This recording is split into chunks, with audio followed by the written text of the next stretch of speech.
Boa noite a todos. Boa noite a todos. Você que não estava escutando. Pode ligar as luzes, por favor, Fred? Aqui para eu ver melhor o rosto de vocês. Quantos estão bem? Quantos estão mal? Está todo mundo bem? Amém. Louvado seja Deus.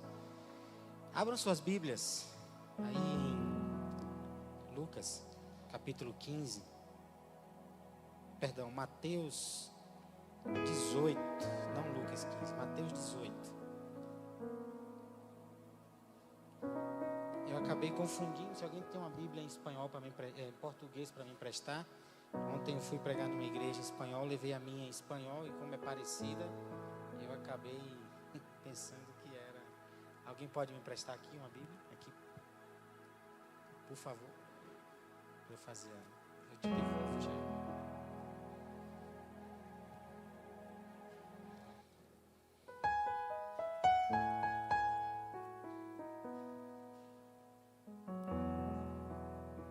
Essa é a minha? Não. É a minha Bíblia essa? Então eu trouxe duas.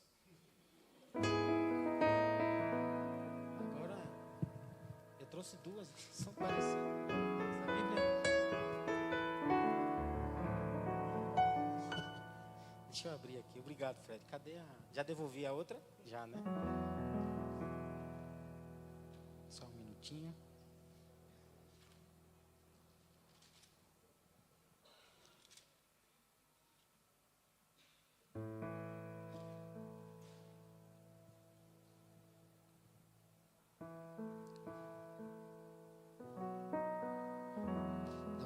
Acho que eu anotei a referência errada. Vou abrir aqui de novo. É Lucas 15 mesmo. Não é Mateus 18, não. É Lucas 15.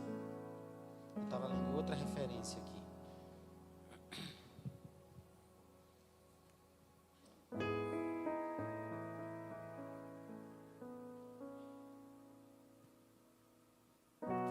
Amém? Todos acharam? Lucas 15. Vamos ler a partir do versículo 1. Obrigado, Jéssica. Essa é a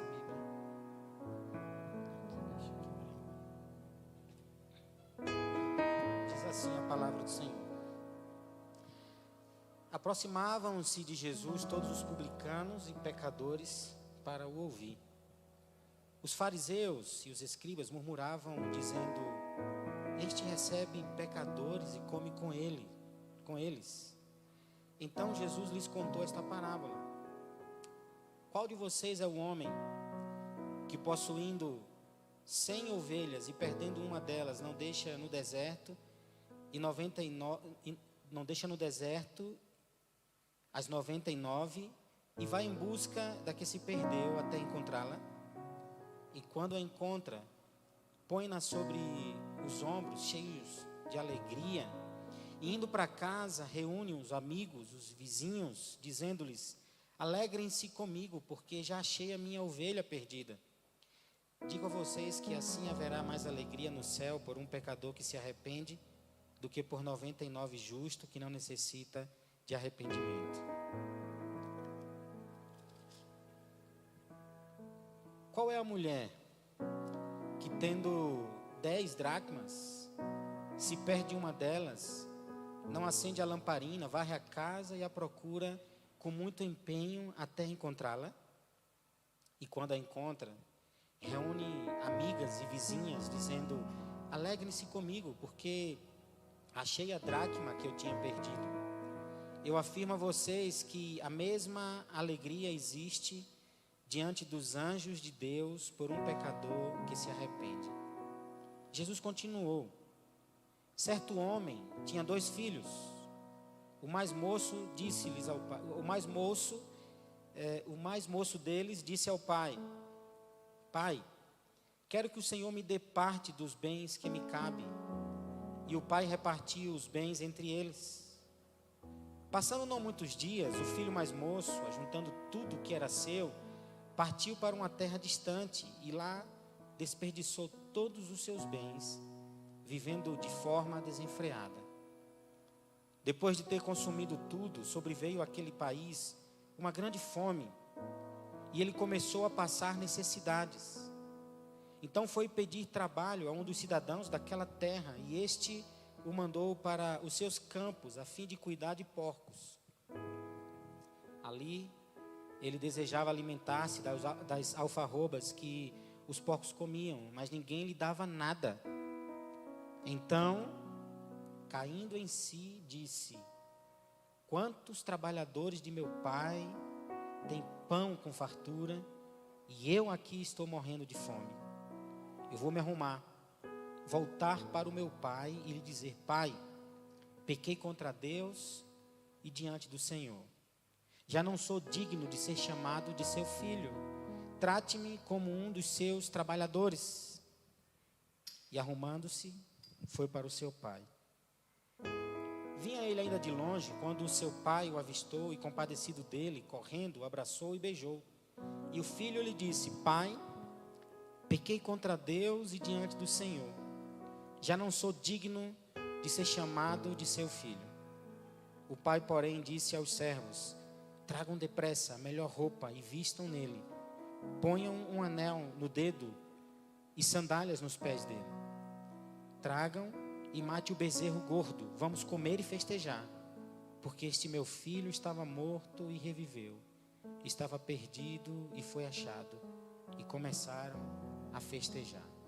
Oremos. Senhor, essa é a tua palavra, e eu quero te pedir que nessa noite o Senhor possa ministrar aos nossos corações, e que possamos sair daqui cheios do Senhor, cheios da tua presença, desafiados a viver conformes a tua palavra, exortados por tua palavra. Queremos te agradecer e te bendizer, Jesus, por essa noite tão especial que o Senhor escolheu para marcar as nossas vidas mais uma vez. Obrigado pelo privilégio de podermos ter acesso à tua presença. Obrigado, Senhor. Em nome de Jesus. Amém e amém. Sabe, queridos, essas parábolas, por muito tempo eu ficava assim, meditando nelas e tentando achar uma conexão que há entre uma e outra. Porque a gente percebe que Jesus, ele conta de uma maneira linear essas parábolas, uma atrás da outra. E eu achei muito interessante, porque eu estava justo meditando nela na semana passada, buscando algo dentro dessa parábola, e eu pedi ao Senhor que me revelasse que conexão há nessas três parábolas, porque parece que são histórias soltas com princípios distintos, mas na realidade tem uma conexão muito profunda uma com a outra. E de repente assim eu estava na cama deitado, comecei a conversar com a Emelva. Ela até ficou chateada comigo porque eu perguntei algo a ela e ela estava me respondendo. No momento que ela estava me respondendo, eu tive assim uma inspiração de Deus e comecei a escrever a respeito dessas parábolas. E ela falou: calma aí, mulher, que eu estou escrevendo aqui, eu não posso parar, senão eu perco aqui. E ela: tá vendo, não está me dando importância. Não foi por isso, mas eu naquele momento senti assim, sabe, algo de Deus, e anotei e vi realmente que há uma conexão muito similar, muito interessante de uma parábola com a outra. E essa parábola, ou essas parábolas, ela traz para nós a revelação muito interessante, e o tema que eu queria compartilhar com vocês é a tríade da busca de todo ser humano. Então são três elementos que a gente encontra aqui nessas parábolas, que reflete o que eu e você buscamos cada dia. E é interessante que Jesus aqui, ele reúne publicanos, pecadores. O texto diz o quê? Vamos ler, versículo 1. Aproximavam-se de Jesus todos os publicanos e pecadores para ouvir. E naquele meio ali também havia os fariseus e os escribas, que não estavam ouvindo, mas estavam buscando algo, de certa forma.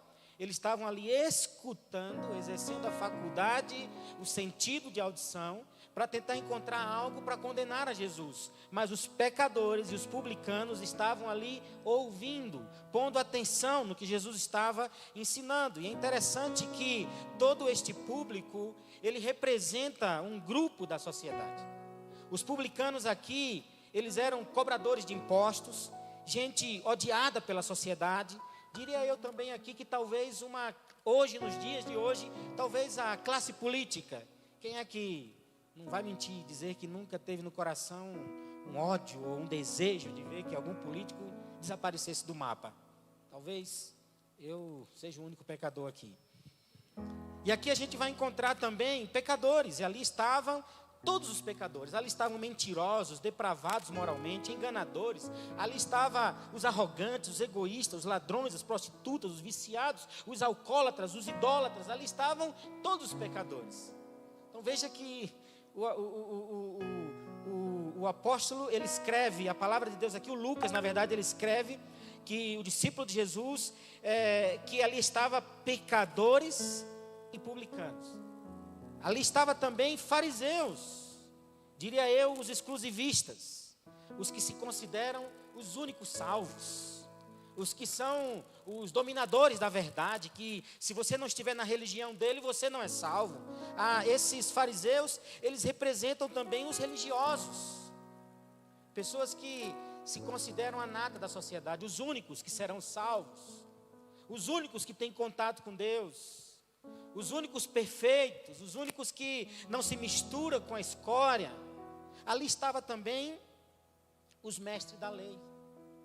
O mestre da lei aqui, diria eu, que são os intelectuais, os sabichões, como diz o meu pastor, os sabeleteiros, aquele que sabe demais, aquele que sabe muito da Bíblia e pratica pouco ou quase nada do que sabe. Ou os gnósticos, que são aqueles que acham que o conhecimento é suficiente para ser salvo. Eles creem na existência de Deus. Os gnósticos creem na existência de anjos, creem na existência de Satanás, do inferno, mas o seu estilo de vida é como se não tivessem a quem um dia prestar contas. Para eles, apenas o conhecimento é suficiente para ser salvo. Então aqui a gente vê essa classe de pessoas que representam, digamos a sociedade hoje. E em quais delas, ou qual delas, nós nos identificamos? Esse aqui é o público que Jesus dirige essa palavra. E como eu falei, eu sempre meditava nessa palavra. Eu ficava sempre com uma pergunta: qual deve ser a relação que há entre uma parábola e outra? Porque ambas, eu descobri que falam de dois elementos fundamentais na vida do ser humano: a busca constante por algo e a felicidade. Note que a gente vai encontrar aqui que alguém buscou algo. E meditando mais profundo, percebemos que essas parábolas, ela fala de três necessidades básicas de todo ser humano. Ela fala de dois elementos fundamentais na nossa vida, que é a busca constante por algo e a felicidade, que na realidade está relacionada. Todos nós buscamos algo que nos leve à felicidade. Mas essa busca, essas parábolas, ela revela três necessidades básicas que todo ser humano tem. E nelas a gente vê o nível de importância e de prioridade que existe e que nós damos. Na parábola da ovelha perdida, em termos de número, são 100. Se perde uma, isso representa 10%. Isso representa 1% de perca. 1% de perca. E o dono, ele vai em busca dessa ovelha. Ele vai em busca porque ele cria que, como ele era pastor de ovelha, este era o seu papel. E isso lhe dava significado. Isso lhe dava identidade. Ele acreditava que, pelo fato dele ser pastor, era a obrigação sua ir de encontro a essa ovelha que se havia perdido. O seu ofício era pastor e ele precisava ser relevante no seu ofício e mostrar-se que de fato ele era um pastor e que cuidava da sua ovelha. O engano é que o ofício não revela a nossa identidade, muito menos nos dá significado. Imagina se um dia a gente perder o nosso ofício. Vocês hoje estão estudando para médicos, a sua maioria. Corre o risco de perderem esse ofício? Sim. Uma punição por parte do CRM e tirar de você o título de médico. Você deixa de ser médico. Ser pastor não é um estado, é um ofício. Eu não sou pastor, eu estou pastor. No dia que eu deixar de pastorear a CBG, eu serei o Rodrigo. O título não define a minha identidade. O ofício não define a minha identidade. Eu sou médico. Você não é médico, você está médico. E aquele homem, ele cria nisso. Ele cria que, buscando a ovelha, ele exercia o seu papel. E isso trazia para ele significado, identidade. Na parábola da moeda perdida, entenda também que ele sai para fora. Ele sai para buscar algo fora. Sai para buscar algo longe, distante do seu perímetro de controle. E aí a gente vai agora para a parábola da moeda perdida. Aquela mulher tinha 10 dracmas e cada dracma valia um dia de trabalho. Era um salário de um dia. Em termos de perca, ela perde uma, representa 10%. Embora hoje o seu valor seja insignificante, mas para aquela mulher representava para ela segurança. Pois sem esta moeda, ela teria que trabalhar mais um dia para recuperar um dia de trabalho perdido. E ela busca isso onde? Dentro de casa. A ovelha ele sai para buscar fora. A dracma ela busca dentro de casa. Na parábola do filho pródigo, a perca representa um valor maior, é 50%. Eram 2 filhos, um fica e o outro vai embora. Mas o interessante é que o pai, ele não vai em busca do filho, porque quem perde não é o pai. Ele não procura, ele não se desespera, ele apenas aguarda confiante que talvez um dia ele voltará ou ele voltaria. Até que um dia, o que se havia perdido foi achado. O que estava morto reviveu.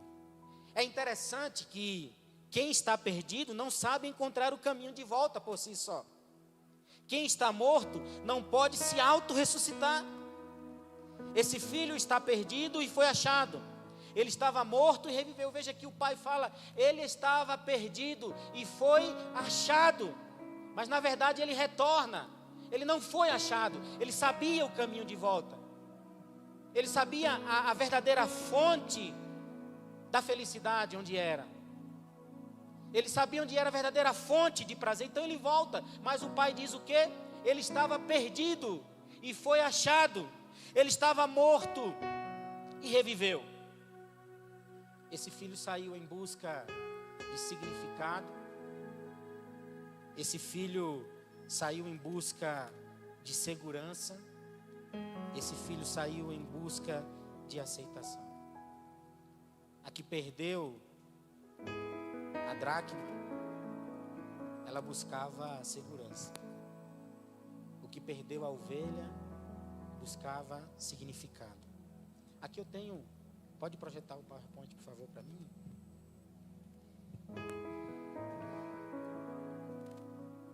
Nós vamos perceber que todo ser humano tem 3 necessidades básicas e fundamentais que está dentro de nós. É a necessidade de sentir significado, é a necessidade de segurança, é a necessidade de aceitação. Está escrito errado ali, tá? Problema não. Aceitação. Tira o E. Erro.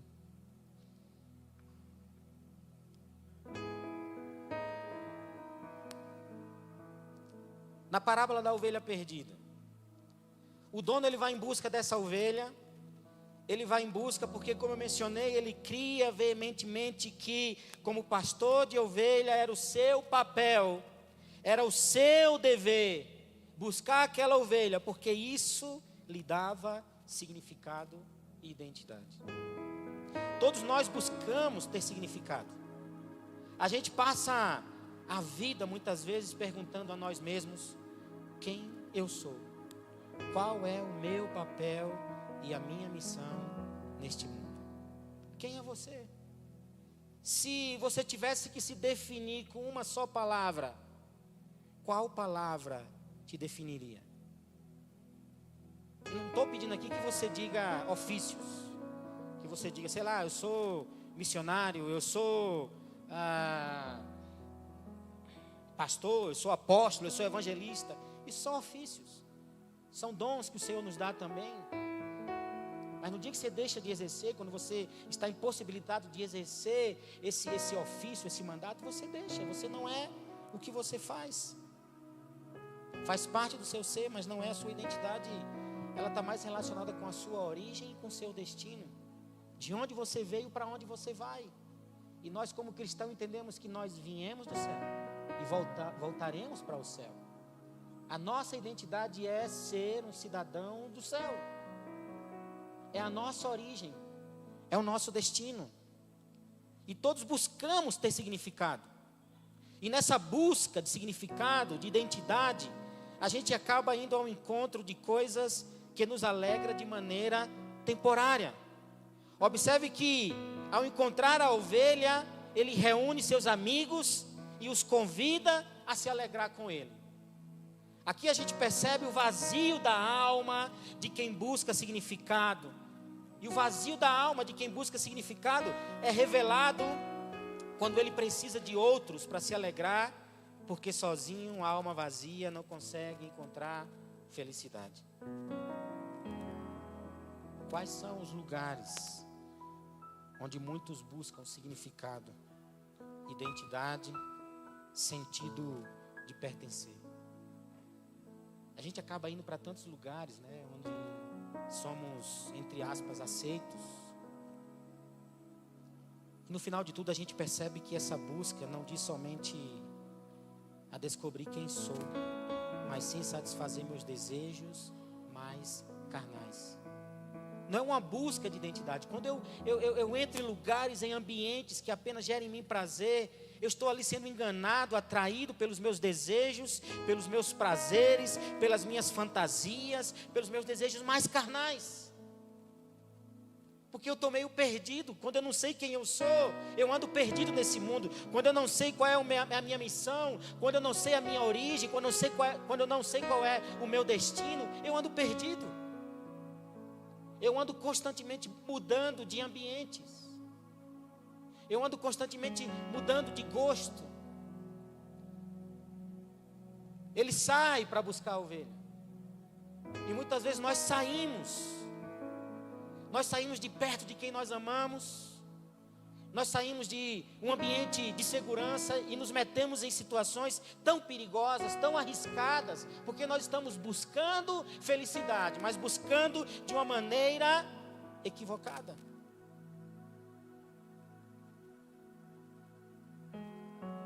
A mulher que perdeu a moeda, embora, como eu disse, o seu valor hoje seja insignificante, para ela representava segurança. Todos nós queremos nos sentir seguros na vida. Todos nós queremos nos sentir seguros financeiramente. Quem não quer?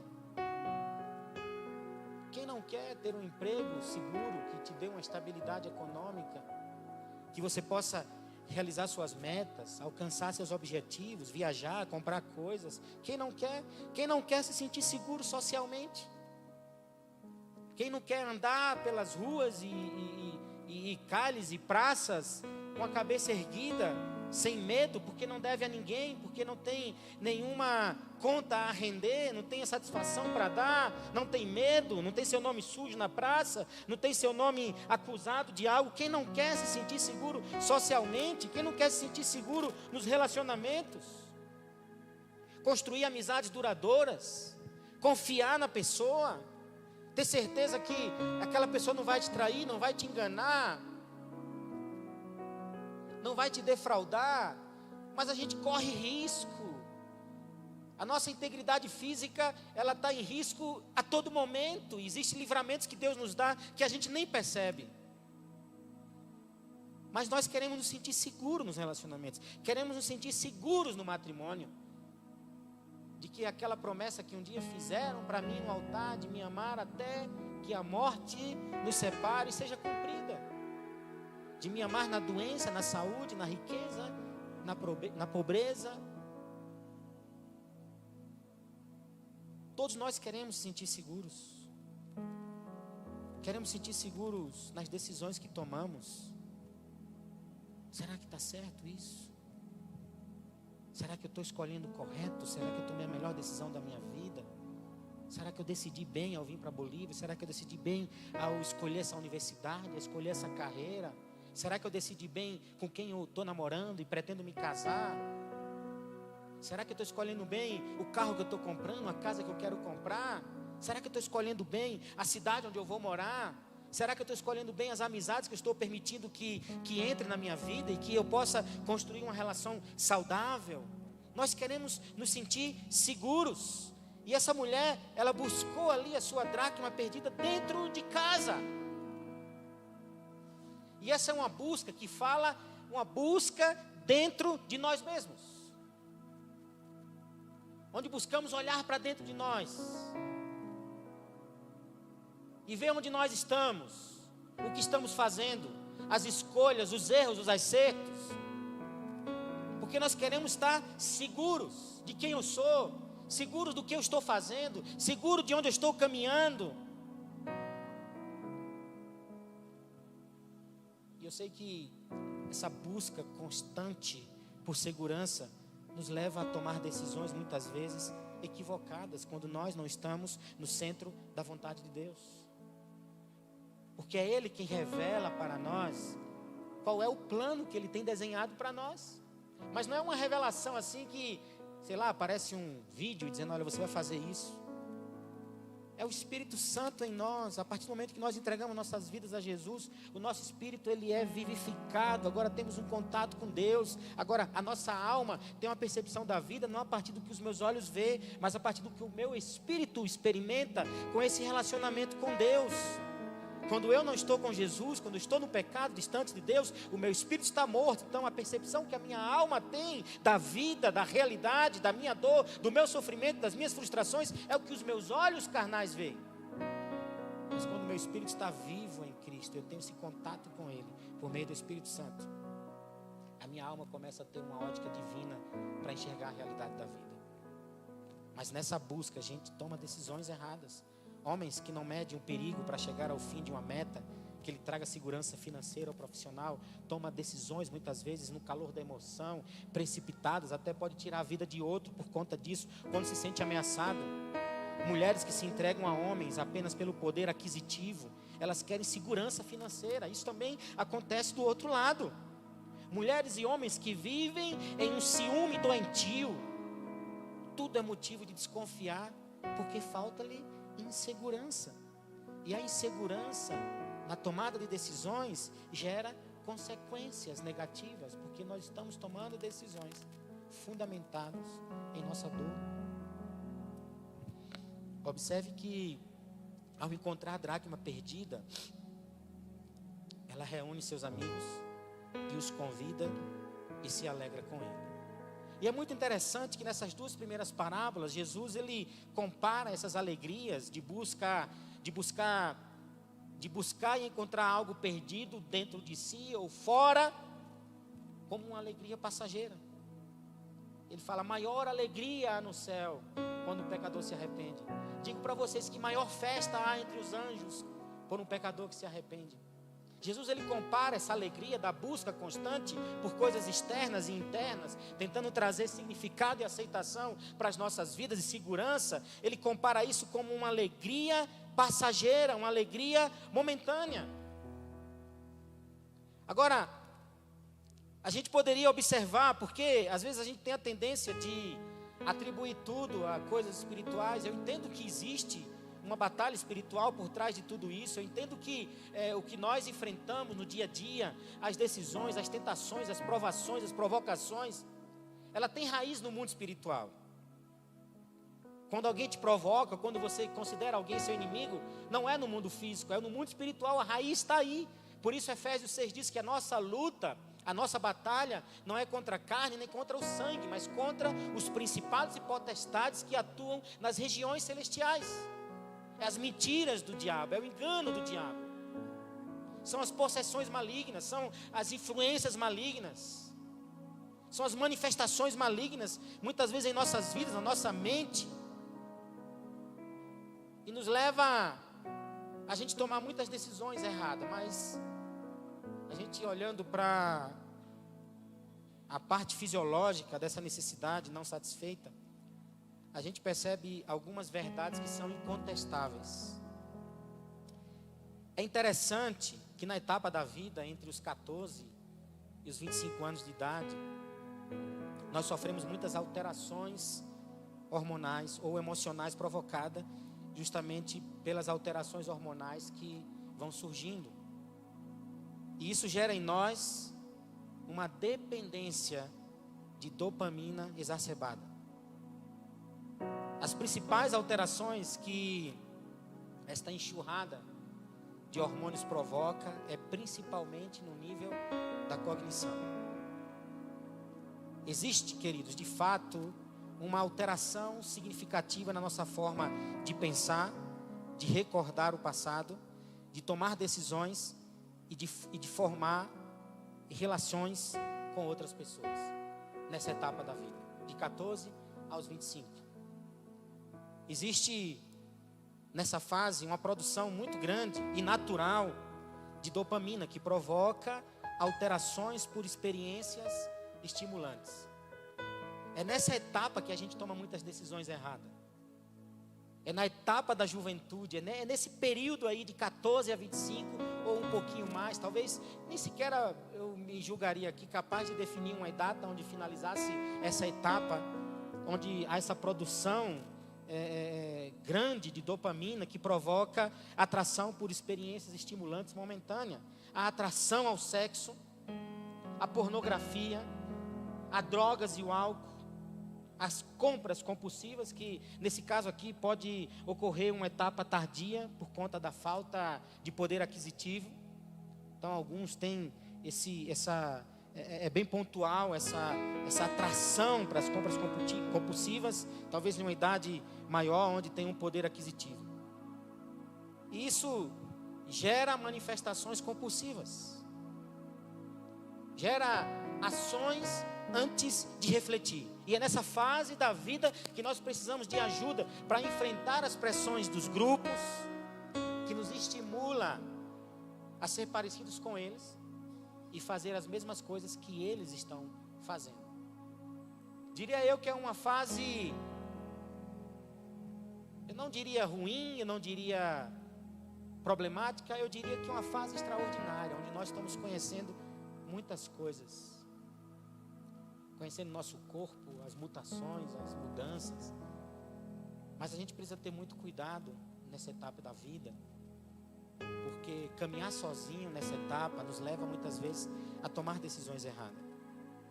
É nessa fase que precisamos de ajuda para ter inteligência emocional e pensar sempre antes de agir.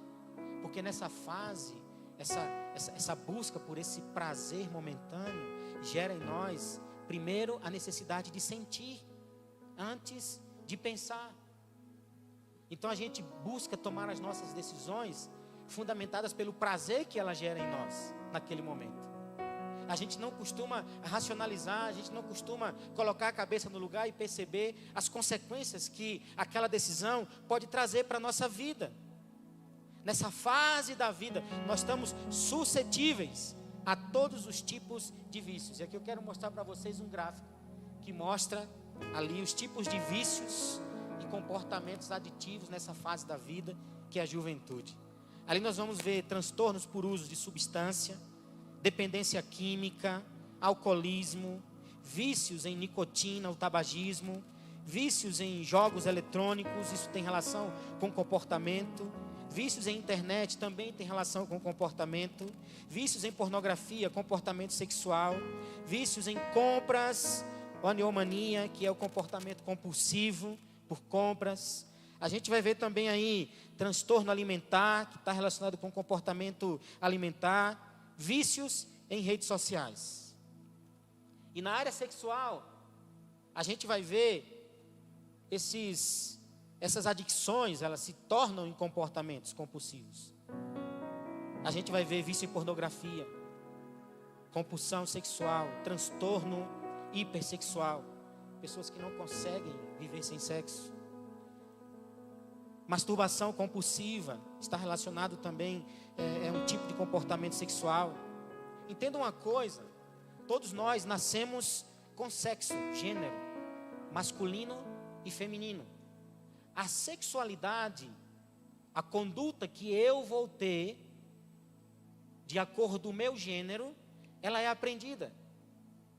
Então, o que define o meu comportamento sexual, de acordo com o meu gênero, masculino ou feminino, definido por minhas genitálias e meus órgãos internos, que define se eu sou homem ou se eu sou mulher, ele é aprendido. A conduta, o comportamento sexual a gente aprende. Wolfman, só sei o apelido dele, o pai da enciclopédia do sexo, um holandês, ele diz que, lamentavelmente, o ser humano, ele busca a sua identidade sexual fundamentada não no seu gênero, mas sim no seu prazer. E isso é um equívoco muito grande. O que ele quer dizer com isso? Que eu defino o meu comportamento sexual não pela minha genitália, mas eu defino pelo que eu sinto quando eu a ponho em uso. Então é onde a gente vê os transtornos que surgem nessa área da vida, na área sexual. Até 1970, o homossexualismo era considerado um transtorno. O DSM-3, o livro de classificação de transtornos psicológicos feito pela América, ela classificava o homossexualismo como um transtorno. Depois de 1977, o DSM-4 tirou o termo homossexualismo e passou a se chamar homossexualidade. Eles falam que tem relação com o gênero, com o comportamento, com a escolha da pessoa, já não está se referindo a um transtorno. Porque perceberam que a cura para o homossexualismo, utilizando as ferramentas que a psicologia tem, gerava dor no indivíduo, porque eram ferramentas e instrumentos incapazes de transformar a sua identidade. Porque é muito fácil você chegar para um adúltero e falar: pare de adulterar, porque a palavra de Deus diz que é pecado. Ele vai olhar isso e vai dizer: isso é uma conduta. É fácil eu corrigir uma conduta. Então eu entendo que isso é uma mentira e eu deixo de praticá-la.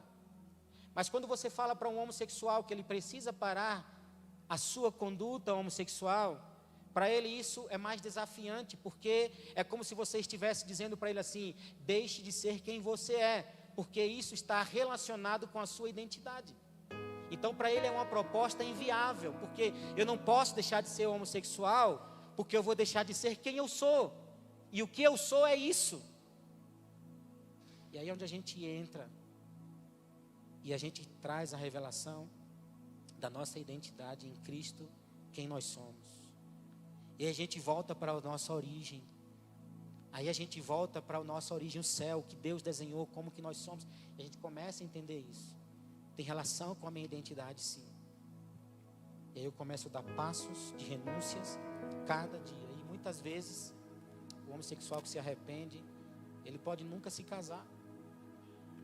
A proposta que a igreja deu durante muitos anos para a cura homossexual é que ele tem que se casar para mostrar que é hétero. E não é necessário.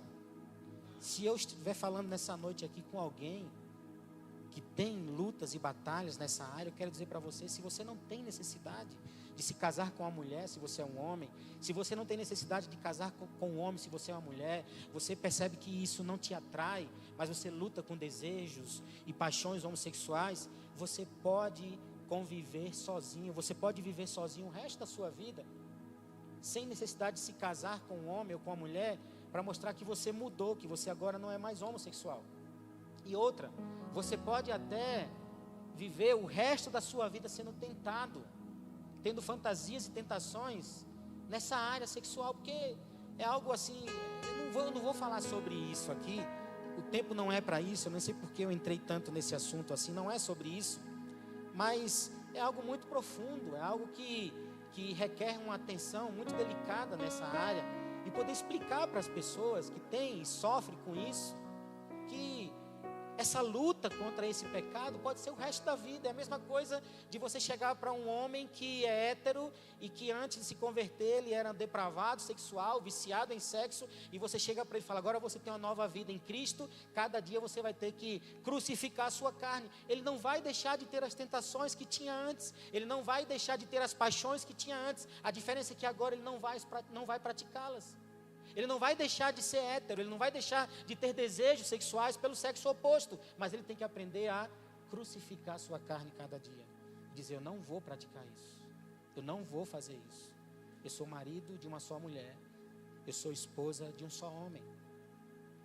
Então isso fica para um outro tema. Mas aqui a gente percebe que nesta fase da vida, nós inclusive adquirimos uma hiperracionalidade.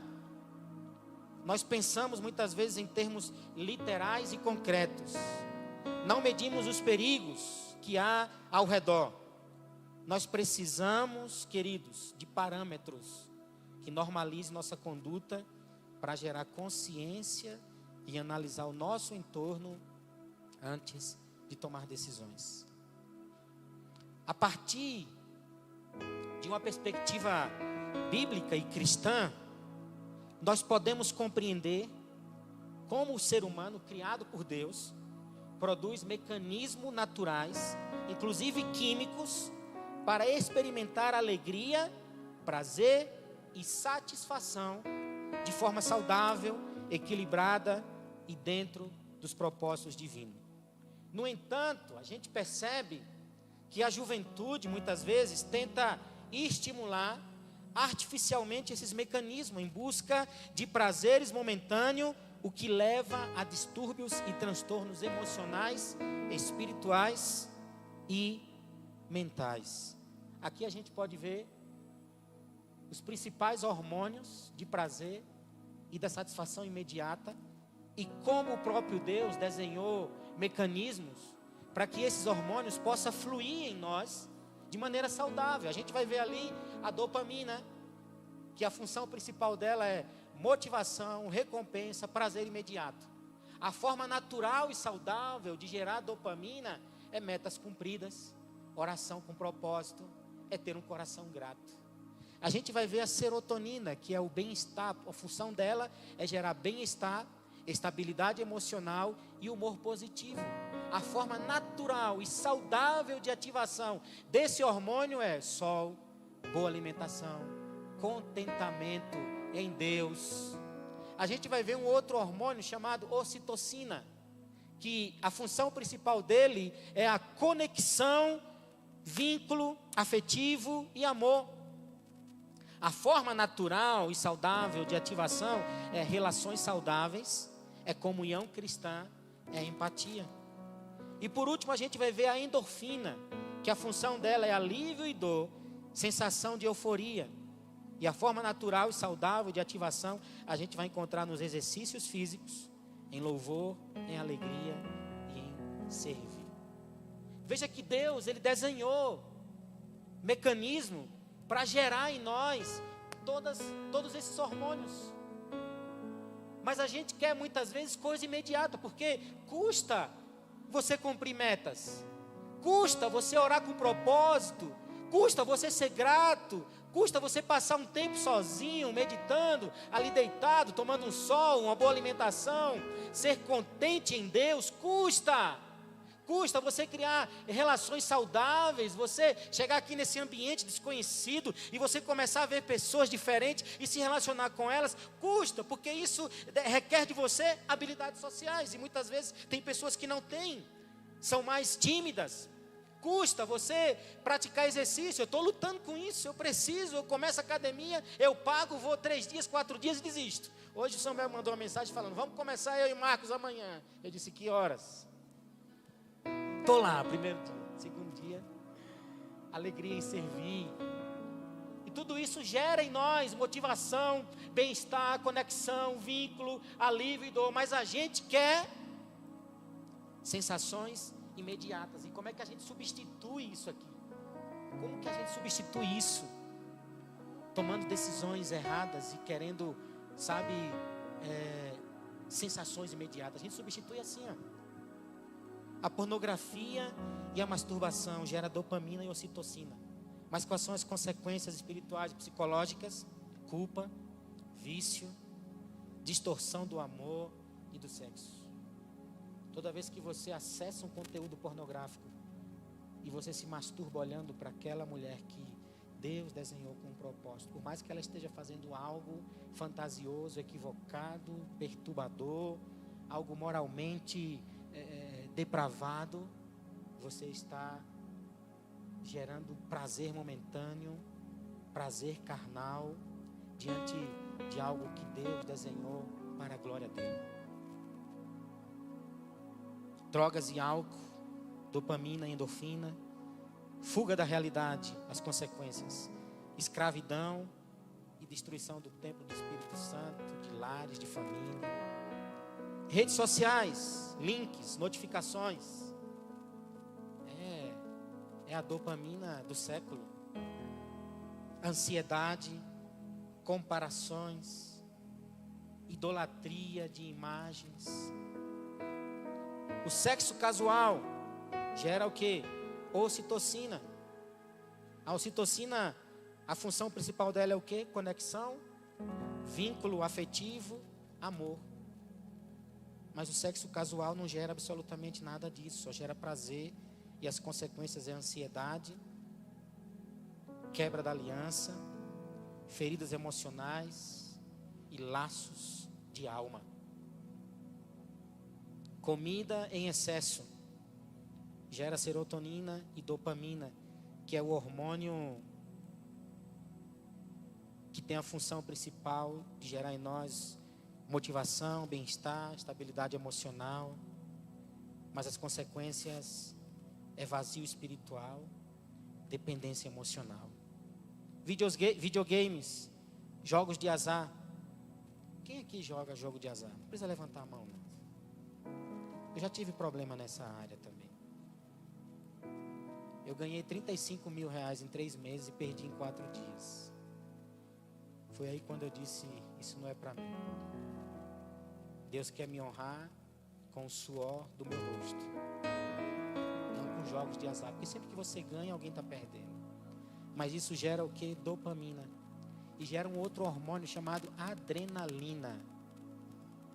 Que você ali apostou em algo e na hora que vai começar o jogo, e gera adrenalina. A adrenalina é um hormônio natural que surge em circunstâncias de perigo. E nós estamos buscando maneiras artificiais de gerar em nós esse hormônio. E nos metemos em situação de perigo. Se você tem vícios em jogos, pare hoje mesmo. Porque lá na frente você vai ter e colher as consequências no ambiente familiar. Essa nossa busca, essa é a nossa busca, e nós buscamos significado, buscamos nossa identidade, tentando encontrar a resposta em nós mesmos. Mas isso é puro humanismo, quando tentamos buscar a resposta em nós mesmos. Buscamos segurança em fatores externos, no dinheiro, nos títulos, nas amizades. Mas tudo isso é placebo, é momentâneo, é terapia cognitivo-comportamental. É por um momento, depois você corre o risco de voltar de novo, porque você está ali preenchendo um vazio com outra coisa que é vazio em si. É uma alegria momentânea. Mas nessa parábola faltou uma história, que é a do filho pródigo. E que essa fecha, e ela gera essa conexão com as outras duas parábolas. Nessa parábola, o jovem que saiu de casa, ele não encontrou resposta de sua suposta identidade. Ele queria independizar-se, sair da casa dos pais, ter suas próprias escolhas e decisões, seguir seus impulsos e buscar o prazer a todo custo. Queria ter amigos distintos dos seus círculos de amizade, criado desde a sua infância. Ele queria provar outros prazeres, longe dos olhos observadores do seu pai ou dos olhos julgadores do seu irmão. E a verdade é que ele continuava mais e mais vazio. Ele queria casar-se com seu ideal e divorciar-se de sua realidade. Tem gente aqui, feridas, que não foram curadas, que não querem voltar para casa, porque não querem voltar a viver a sua dor ou encará-la com o propósito de serem curadas.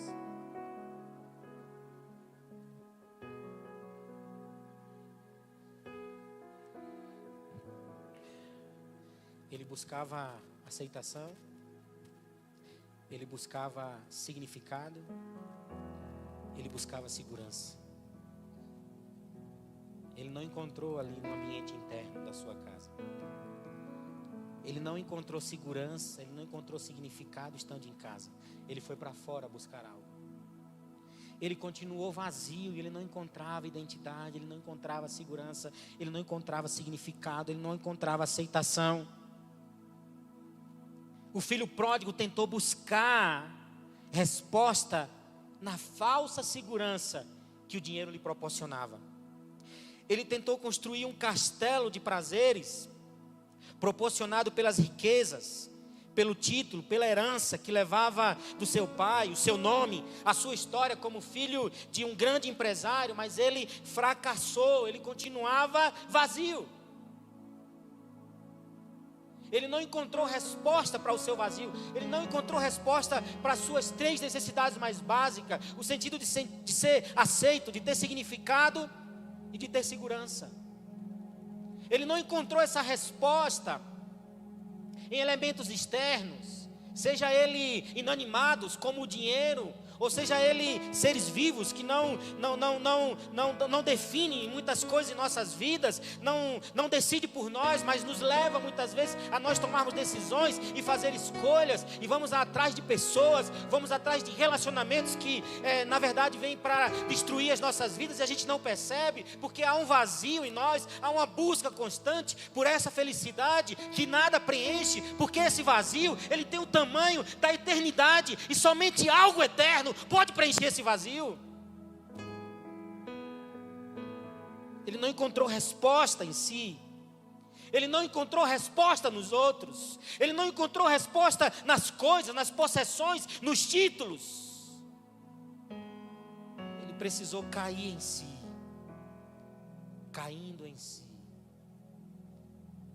E o significado literal e psicológico desse cair em si, no grego é traduzido por vindo a si mesmo, recobrando juízo, sendo racional, tornando-se consciente de si. Isso no grego significa, em termos psicológicos, isso representa um momento de autoconsciência. Ele reconheceu a realidade da sua condição. Isso representa, em termos psicológicos, a quebra da negação. Ele para de se enganar sobre a sua situação. Ele para de fantasiar sobre a sua vida. Ele para de projetar e sublimar uma identidade que não lhe pertence. Ele desperta a sua consciência e começa a refletir sobre as suas vidas, sobre a sua vida e as suas escolhas. Ele cai em si. O significado espiritual e teológico desse caindo em si é mais do que introspecção. É o início do arrependimento verdadeiro. É o momento em que o Espírito Santo convence do pecado. É o momento em que a mente entenebrecida começa a enxergar a verdade. E o coração endurecido se quebranta. Onde a gente começa a perceber que as respostas que buscamos para o nosso vazio, elas são temporárias. Elas podem ser palpáveis ou medidas. E tudo que for palpável e medido e temporal não preenche o vazio da nossa alma, porque o vazio da nossa alma só é preenchido com o que é eterno. E aqui é o ponto de quebrantamento, em que os olhos se abrem para ver o que o pecado roubou e que a casa do Pai oferecia todo o tempo aceitação, significado e segurança. E aí a gente percebe que E somente em Deus nós vamos encontrar o verdadeiro sentido da vida. Somente em Jesus vamos ter essas necessidades fundamentais preenchidas. Para terminar, Efésios 1, 4 ao 5 diz: porque Deus nos escolheu nele antes da criação do mundo, para sermos santos e irrepreensíveis em sua presença. Em amor nos predestinou para sermos adotados como filhos, por meio de Jesus Cristo, conforme o bom propósito da sua vontade. Aqui a gente percebe que em Deus nós encontramos a aceitação verdadeira.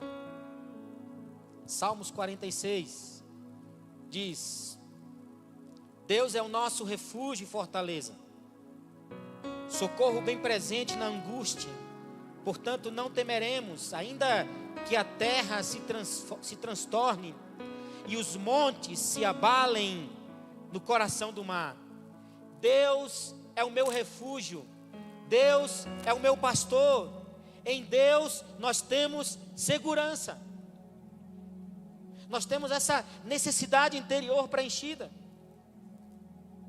Isaías 41:4: por isso não temas, pois eu estou com vocês. Não tenha medo, pois eu sou o seu Deus. Eu o fortalecerei e o ajudarei, eu o segurarei com a minha mão direita vitoriosa. Em Deus encontramos segurança. 1 Pedro 2:9: vocês, porém, são geração eleita, sacerdócio real, nação santa, povo exclusivo de Deus, para anunciar as grandezas daquele que os chamou das trevas para a sua maravilhosa luz. Em Deus nós temos significado.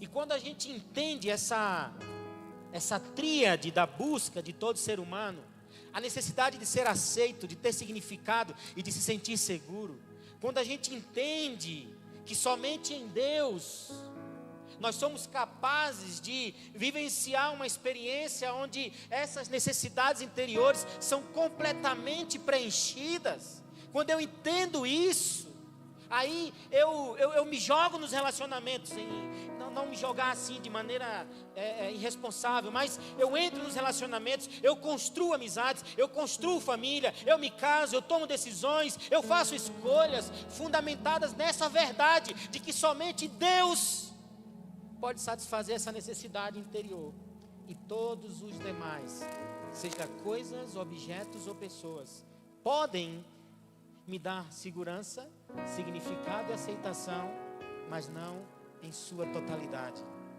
porque a fonte é Deus.